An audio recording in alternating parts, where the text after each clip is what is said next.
Last minute shakeup at 5:30 a.m., laundry situation not good. And when your focus is on helping your clients, it's easy to forget about yourself. But NASM knows trainers. Morning, Ryan. It's okay. And staying in front of the day isn't always as Thanks, simple Ryan. as 1, What's 2, up? 3. So when the unexpected has you pressing pause, What's the latest on creatine? I'm going to get back to you on that. let NASM1 help you press play. Visit NASM.org to sign up for a membership today.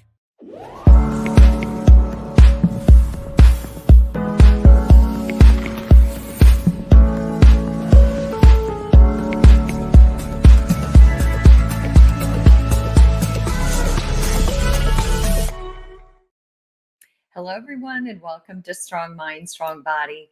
Today's episode I've dedicated to women. And so whether you are a woman or you are a younger girl or whatever age you are, maybe you're a man and you train women, this is such a powerful episode because we're talking about the different stages that women go through and how those different life stages impact their training needs. So I have a women's fitness expert on with me today. I've had her on my show before. I just think the world of Desi. Her name is Desi Bartlett. She is not only such a powerful expert and such a wealth of knowledge for women's training, she's also a very dear friend. So when I bring Desi in throughout the show, we're just going to explore the unique challenges of women throughout the different life stages, but also menopause, perimenopause. And whether you're a fitness professional or you're a woman navigating these changes, I think you're going to walk away with some really good tips. So Desi, I'm going to bring you in and introduce yourself. Hey, how are you? Thank you. I'm doing great, Angie. Thank you so much for this opportunity. I am so passionate about helping women through all of the stages and phases of our lives. And in the same way with fitness and yoga, we have to be really, really mindful about transitions and staying safe through transitions. I feel the same about the transitions of our lives. So whether it's the onset of the menstrual cycle, the journey of fertility, getting pregnant, being a new mom, perimenopause or menopause, there are all these periods where we're sort of sensitive or vulnerable. So to have the right information, I think, can be so powerful and really empower women with the knowledge that we need. I think so too. And also, I think that the truth is that a lot of times women, as we go through these different stages, it's almost like our body becomes foreign to us. And our thoughts and all the other things that go along with these hormonal fluctuations that are impacted by these life transitions and stages. So I want to say to all the women out there, I think it's normal that sometimes we're not sure what normal is because it changes throughout our life cycle. So Desi, I want to start out by just asking you, how do the hormonal changes during different life stages affect women's fitness needs and capacities? So I work a lot with pregnant women and women who are new moms. And so when we start to think about like hormonal shifts and how that's going to impact us, one of the things that we really want to look at, especially during pregnancy, is things like relaxin. And we know that the joints are going to be a little bit unstable, or I call it loosey-goosey during this period of time. And there's also going to be spikes in different hormones, which can affect everything from the way that she's moving to the way that she feels inside. So as trainers and as fitness professionals, I think it's especially important that we start to understand the endocrine system and things like what happens when progesterone spikes. Okay, well, everything slows down. So she might not have the regular digestive function that she's accustomed to. And there also might be heightened emotions. As we get into the stage of new motherhood, then we're also going to start to see different changes when the system is beginning to stabilize. So when you're working with new moms especially, I highly encourage you to really talk to her and encourage her to be patient with her body. If we get too frisky with fitness a little too quickly, the body's going to speak to us. And it usually comes through something called lochia, which is blood flow that we start to see that is not totally normal right after we've had a baby. A little bit of blood is totally normal, but when there's heavy sort of darkening of that blood, then we know there's something to kind of pull back on. as we move into perimenopause and menopause and we start to decline in estrogen and progesterone and all the things, then that's a whole separate thing. But going back to your question, Angie, we got to start teaching our girls, what is this whole cycle about? And what happens besides just the monthly bleed?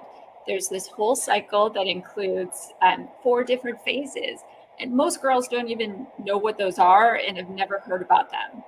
As fitness professionals, we're starting to learn about things like cycle syncing and when to train hard. But I would say that 99% of the people I work with have never even heard of that. Well, and that is super new, right? For most, to your point, for most fitness professionals, that's not ever something that was talked about. That was never something that was talked about when I was younger and when I was having babies. These were not things that were talked about. And so I think it's no wonder that women have a hard time accepting their bodies and accepting the changes within their bodies because there's not enough education and information out there. So now we're getting this information. And sometimes I think then what happens is the information gets confusing because everybody's reading different things and taking different approaches. And so to your point, I think just giving a good ground-based knowledge and encouraging women and girls to read and give them sound resources so that they can feel like they're empowered within their own body and their own mind. What do you think? I completely agree. And I recently was at my son's high school and I went to the restroom, to the ladies' room, and it was so nice to see there were supplies there for girls. And on the side of this little box that had pads and whatnot, it said, "Self-care is a form of self-love. If you need one, take one." And that messaging was just so simple and so clear. So to start to educate our girls about things like, what is the cycle and what does follicular and luteal mean and all of these different things. And additionally, to your point, and I think part of why you and I resonate so much is that we really speak to the whole person. And it isn't just, what's happening physically, what's happening in your mind, in your heart, and what are these changes signaling to you, and what does this whole journey of becoming a woman even mean? Because the impact is huge, and to sort of overlook that and just say, okay, this is how we train, we're missing an opportunity to go a lot deeper. Well, again, because the emotions fluctuate, the hormones fluctuate. And so that leaves a lot of girls and women feeling sort of disempowered, like they don't have control anymore. But I think that education is empowerment. And through education, we can empower our young girls and our women. So we kind of talked about some of those, specific kind of considerations. But is there more that we could say about some of the specific fitness considerations from puberty to pregnancy to postpartum to menopause? Are there specific considerations that fitness professionals or women who take charge of their own bodies in the gym, what can they think about? So things to think about, again, start to think about and learn about the four phases of the cycle. And so you have menstruation, you have the follicular phase, you have ovulation, and then the luteal phase. And so in general, you can think of follicular as first, and that tends to be when we have a little bit more energy.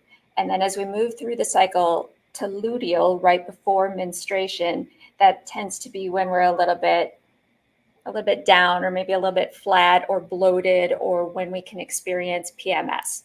So just start to learn about these different parts of the cycle. And a really easy way to do this, Angie, is to simply keep a calendar, and every single day in that calendar, whether it's on your phone or a written calendar, on a scale of 1 to 10, just write down what your energy level is so that you can start to track your own cycle, because we're all individuals and we're all going to have different changes throughout the course of our lives. When we get into pregnancy and into new motherhood, then there's going to be different considerations. And when we have these surges of hormones and our feelings are so big, I think it's really important to show a lot of grace for ourselves. But again, the most important thing is that we listen to our own bodies and our own minds and our own hearts. So on the days when your body says, like, girl, just lay down, please honor that. There's a reason for that. And our bodies communicate so clearly. But I feel like we often just kind of tap that down. We dampen it down like, oh, I'm tired, but I should get to the gym. I should do this. maybe we should also listen to ourselves and think about what is the best way that I can take care of myself and I can take care of my baby. So I often tell pregnant women, like, hey, just by simply sitting there, you're doing 10 times more work than I'm doing. You're making lungs, you're making organs. So if today is going to be a quiet day, cool. And then on those days when you have a lot more energy, we can roll with that. As we get into perimenopause and menopause, that's a separate conversation when estrogen and progesterone and testosterone as well begin to kind of tank. And so we need to start to talk about, normal versus common. These are two separate things. And just because it's common, it doesn't mean it's normal. Yeah. And, I will also want to pick up on something you said where all the different fluctuations in mood and so forth. I think that you and I, when we originally talked, we were talking about how we were going to approach this episode. Desi and I talked about how words actually matter, and the language that we use toward our bodies, toward our minds, toward our thoughts is so powerful, and how we show up ourselves in the world. And I think this is where words are important because, again, if I go back to the years when I was having babies and all those things, women were called moody, or she's just PMSing, or, she's just emotional. And now what we're really honoring and recognizing, what we're saying to all women is, what if we didn't use the word moody? What if we just said that we have emotional fluctuations that are driven by our hormones? This isn't necessarily about choice. It's about what's happening within our body that affects our mind and our thoughts. And I think that women would have an easier time with acceptance and forgiveness if society would embrace these concepts. And now we're finally getting on board. But there's one other thing I want to tap into that Desi mentioned, and she talked about tracking. For all of the young girls and women out there now, there are apps that allow women to do that. And what a powerful guide for women that wasn't available, too many years ago. So it's become much more normal to track and to be in touch with your body and to say, yes, it makes sense, because again, education is power, right? Absolutely. So in the follicular phase, we tend to have higher estrogen. In the luteal phase, we tend to have higher levels of progesterone. So we are constantly fluctuating, to your point. And in that luteal phase, when we have higher levels of progesterone, that's when our thoughts get a little bit different. And so if you've ever I've had those days before your cycle when you're like, I hate everything. I can't fit into any of my clothes. I don't like my hair. I don't like this. That's hormonal and it's normal. And thinking about like, okay, well, what should I be doing at this point in time? Maybe I should be sitting and breathing and meditating and going within so that external focus doesn't overwhelm me. That was perfect, Desi. Like, that was kind of an Academy Award performance, because I feel like every woman out there is like, yep, that's me. Or just the days where the thoughts spin and spin and spin and spin and spin, and you're in these thought loops that you can't seem to get out of. So you and I had kind of talked about like those big three symptoms of the menopausal transition, because I think that there's a lot more information on menopause than there's ever been. But again, I think it gets a little confusing because there's so much information now. So we went from not knowing anything to feel like we are bombarded with information. But what are the big three symptoms of the menopausal transition? So, Angie, after 25 years of being out of school, I've decided to go back to school, and I'm in school for my PhD right now. And so I'm working really in a focused way on my dissertation. And what I've learned about menopause and exercise is that exercise can help to mitigate some of these symptoms. But the big three, or the most common three symptoms that we see, first and foremost, are vasomotor symptoms, which just means hot flashes and night sweats. Up to 70% of women experience this. This then becomes a cascade. So let's say that like it's 3 a.m. and all of a sudden you're sweating. Now you need to get up and change your pajamas, change your sheets, everything's wet, and it's just a thing. Now we get into sleep disturbances. So maybe this happens a few times throughout the night and you can't get a good night's sleep because you're up you're down, you're sweating, it's a whole thing. So this cascade continues. Let's say that she's been sweating. This woman has been sweating all night. She's been waking up all night.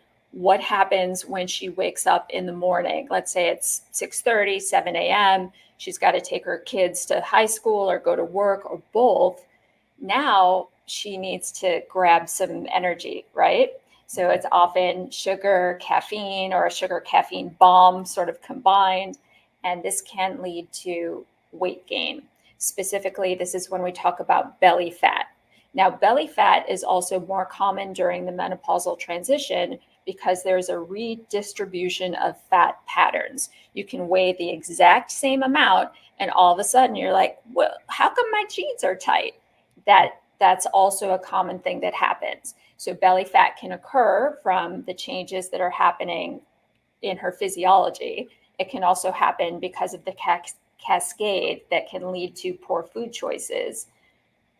But how do we fix it? How do we help her? How do we empower her with the knowledge so that she doesn't have to suffer? That's where I come from. That's where my passion lights up. And I'm like, oh my gosh, girl, let me help you. And that's where exercise and yoga have been specifically proven to help women. Yeah, well, 100%. And I kind of want to tap into that for a minute. But first, I just want to reintroduce myself. So I'm Angie Miller. This is Strong Mind, Strong Body. My guest today is a very dear friend and a women's health expert, and her name is Desi Bartlett. We're talking about women's fitness and how we can tailor training to life transitions, because all women are going to go through these life transitions, and our training is absolutely impacted by what's going on in our body and our mind. So Desi was just talking about when we are going the big three symptoms of the menopausal transition. And Desi, you talked about the vasomotor, which is like the hot flashes, the night sweats. And then I understand the cascade, because then that wakes you up. And then you've got these sleep disturbances. And then because you're exhausted and because you haven't had good sleep and you've had hot flashes all night long, now you just want a quick fix. So I want the donut, or I want the Pop-Tart, or I want, and then followed up by a cup of coffee. So your body doesn't know, am I supposed to be up? Am I supposed to be down? But I will tell you one thing, it's probably agitated is what it is. And so there's not a lot of compassion and understanding when those, right? Because our emotions then guide us through our day and people respond to us accordingly. So I think that being an expert in this space is powerful, because we all know that we get back what we reflect into the world. And yet, two things can be true. So often when women are going through these transitional stages, it's not like they wake up and say, hey, I really want to be crabby today and I want to make everyone around me miserable. No, I don't think that's what they're saying. I think what they're saying is, wow, my body and my mind seem to have control. I wish I could get that back. And I think, Desi, that's where you're saying you come in. So give us some solutions, because I'm a solution focused girl, and I'm pretty sure most women are. We're like, okay, tell me what to do, and I'm going to try to adopt it because I want to feel better. So fitness and yoga are really what I've studied my entire life. And yoga specifically has really been shown to help with vasomotor symptoms. It can help to decrease both the intensity and the frequency of the night sweats and of the hot flashes. It can also help with sleep disturbances. So if you have trouble falling asleep, and then there's something called sleep stability, so the ability to stay asleep, yoga has been shown to help, especially if you're enjoying something like yoga nidra. I know that that's started to become popular recently. That's been around for millennia. Basically, it's progressive relaxation. It's really quite similar. Additionally, I want to encourage women to get into weight training, get into the weight room, especially during the menopausal transition. As estrogen declines, we also see a decline in muscle mass. We see a decline in bone density. How do we empower her? Lift weights, enjoy it. Don't worry about getting big. That's like so, 20 years ago that we were so scared about it. We're learning about the importance of it. And quite honestly, for me to get like a lot of muscle mass, oh my goodness, I'd have to eat all day, every day, and be training in a much different way. For me to keep on the muscle that I have, to keep my bones strong, to be able to have my body as a vessel to enjoy all of the dreams of my life, I lift, and I lift heavy. Yeah. Well, and I think more and more women are hearing that as a solution for menopause. And yet I still see it, to your point, every day in the gym throughout my friends where women are still afraid to lift heavy. Some of it is I don't want to get bulky. Some of it is I'm afraid I'll get injured. And so I think I would say what I would say to everything is it's gradual. You increase your strength gradually. You do it safely. If you need to get help by a trainer or somebody who really understands women and training in the different life stages and how they're impacted. So, I think you touched on why do we need to maintain strength throughout our lifetime. Let's also talk about flexibility, because I think so many women are hearing about you need to maintain your strength, but there's also flexibility. That's a big one too, right? Absolutely. So there are all of these different components of fitness. You have muscular strength, muscular endurance, cardiovascular endurance, flexibility, and nutrition. And it becomes overwhelming. It's like, oh my goodness, where do I even start? So to have a fitness professional, to have someone in your back pocket who's guiding you is such a gift. And for trainers especially, I highly encourage you to really take the time to educate yourself on the benefits of flexibility, to maintain that full range of motion for each woman, especially as she ages, is giving her a gift and setting her up for success. We want to start to prevent some of these injuries that become so common as we move into midlife. I think there's something like 75% of elderly individuals have rotator cuff tears. And why does that happen? It can happen because there's not enough range of motion, and now they're moving against resistance, or moving against something, or lifting something, and then all of a sudden, so again, it's just set them up for success.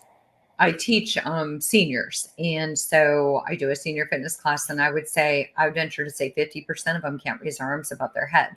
And it doesn't need to be that way. It doesn't need to be that way. I think we just need to keep healthy range of motion. And again, then you add weight gradually. I don't think that seniors, it's okay just to say, well, you hit a certain age, so you can't lift your arms above your head. How do you wash your hair? How do you take your clothes on and off? That is a limitation in our ability to live our lives fully and functionally. So I agree with you there.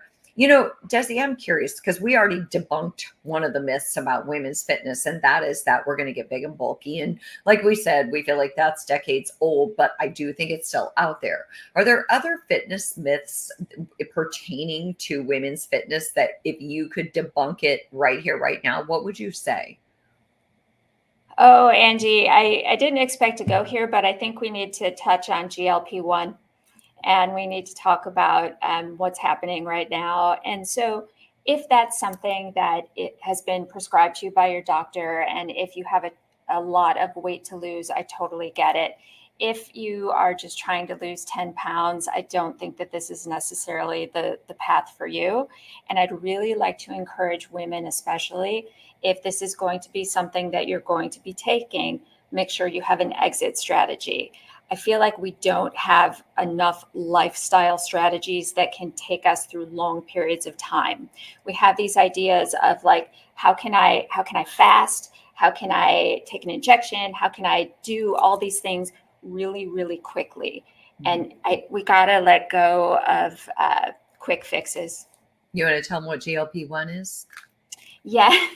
So that's when we're talking about drugs like Ozempic and Mounjaro and all of the different things that you start to see on the market now.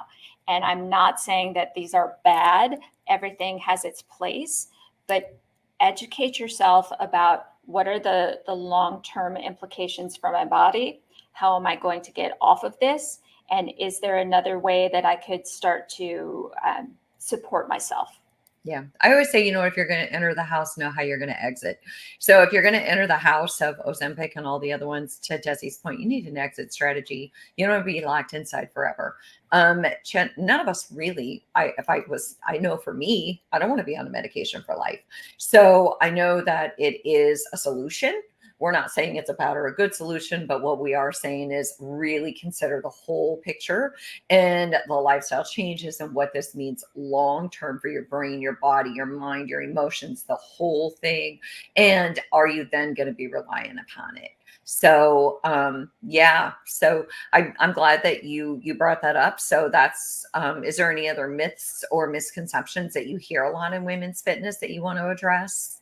Still with the food, Angie, like, my goodness, I see so many women starving themselves.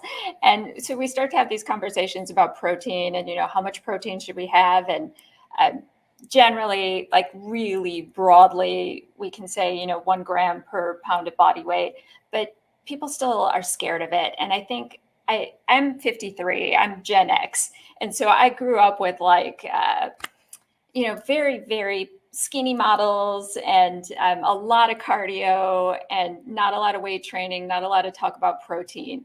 And so for this population specifically, I would just say, please don't be scared to eat. Don't be scared to nourish your body. There's still like fear around taking in food. I know. And you're not just nourishing your body, you're nourishing your mind. Everything that you're putting in your body is affecting your emotions. Everything you're putting into your body is affecting your brain.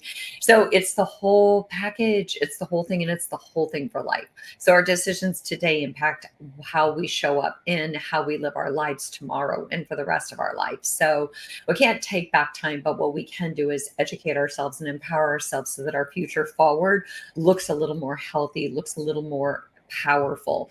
So, Desi, is there anything else that you want to share about women's fitness or life transitions before we go? I know we packed in a textbook in 30 minutes. And so I do also want to say that to all the trainers and all the women. And here's the thing, NASM has a whole women's fitness certification. So honestly, it's full of information, but there's books, there's information out there. Just be careful where your sources come from, right? So is there anything else, though, Desi, that you would add?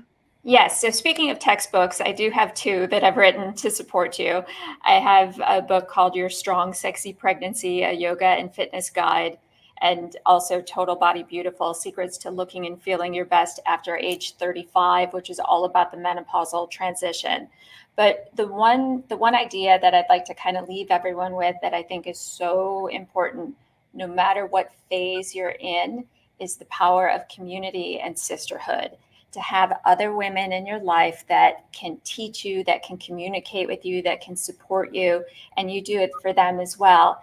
That also is a huge gift. And you are that for me, Angie. I love that I can call you and say like, hey, Angie, I've got this going on. And oh my gosh. And knowing that we're there to support one another as women is, again, just thank you. I think so too. And Desi and I have also talked about how we have this interpretation in our world where of maybe women not being a community. And Desi and I are 2 women who are very much into tribes and sisterhood. And so I grew up with a community of women in my family. I've always had a community of friends. And I do, to Desi's point, I think this is very, very powerful. Have a community of women that you can rely upon and a community of women who can help educate you, empower you, and support you. So to all of you listening today, thank you so much for tuning into Strong Mind, Strong Body. Thank you, Desi Bartlett. I'm glad you mentioned your books because Desi's books are incredible. So we'll see you all next week.